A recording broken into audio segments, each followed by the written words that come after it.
Well, hey there, guys. Ron Howard here, back at it with the Mega Tree again. So today was really interesting.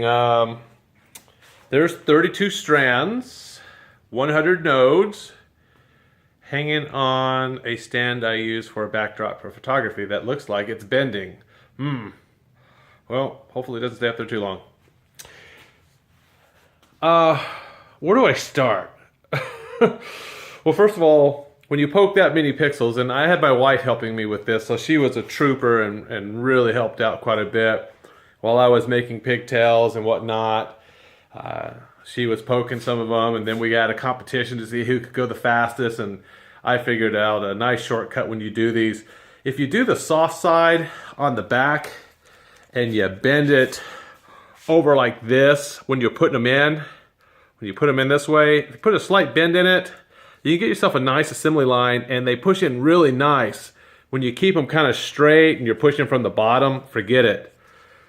Put a nice little bend like this in it as you're doing it. Poke them through, twist it a little bit, make sure it kind of swivels, otherwise these things kind of pop out. And the last thing you want on a Mega Tree at 16.5 feet is one of these bad boys to pop out and you're like, oh man, I gotta go back up there, or I gotta drop it down. Also, I freaked out a little bit today when all the channels on here were working except port 25. I shouldn't say channels. All the ports were working except port 25.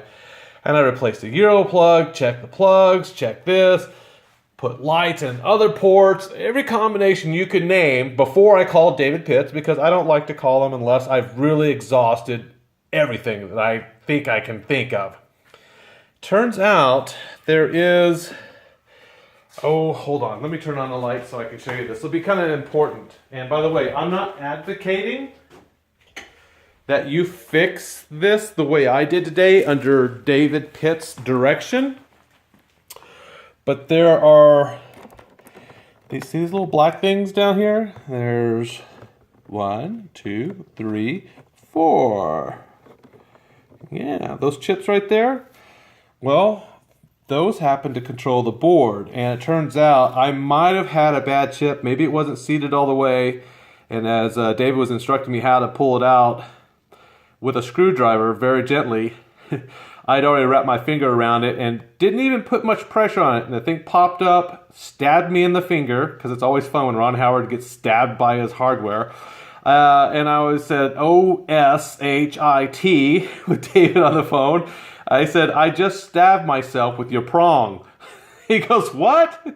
I said, David, I barely pulled that thing. I didn't even pull it. It just came out and flipped on me and stabbed me in the finger, and a pen broke off. Well, luckily for me, I've got 2 other expansion boards that I'm not using. So I took a chip from that one and popped it in here, and all was well. So if you have a problem, and you've exhausted your resources, and you've gone to the forum, call David, tell him what you think it might be, and he might walk you through this process. But you do really have to be careful. Those pins are really, really brittle. When I took the one out of the other one, I used a small screwdriver, a little bit on one side, a little bit on the other. Don't mess with the pins. If it bends a little bit, bend it back gently, and then very cautiously seat it. But only do that under his direction, because I'm telling you don't want to mess up one of these boards. And he'll send me out one of those later on. But I'm in good shape. I've got colors going. I have my Monkhouse Jump HD almost ready to be finished up tomorrow. So I'm really excited about that. And sandbags are your friend. You notice I've got all these things hanging off here. I'm on a table. I move that sandbag, my whole controller hits the floor. This stuff's heavy, really heavy.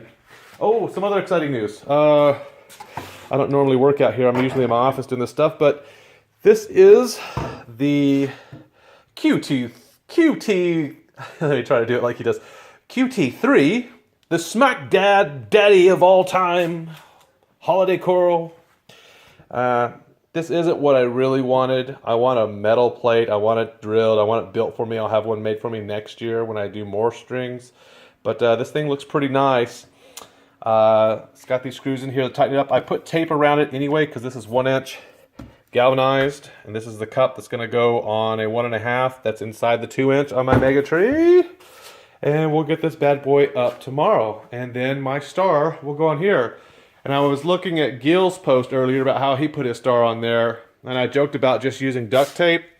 I'm not really sure I'm going to put that up there, but I don't want it moving, so I'm going to take a look at his post again and see what he did.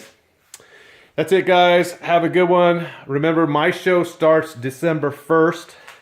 I will have it ready by then. It will be up and running. Take care.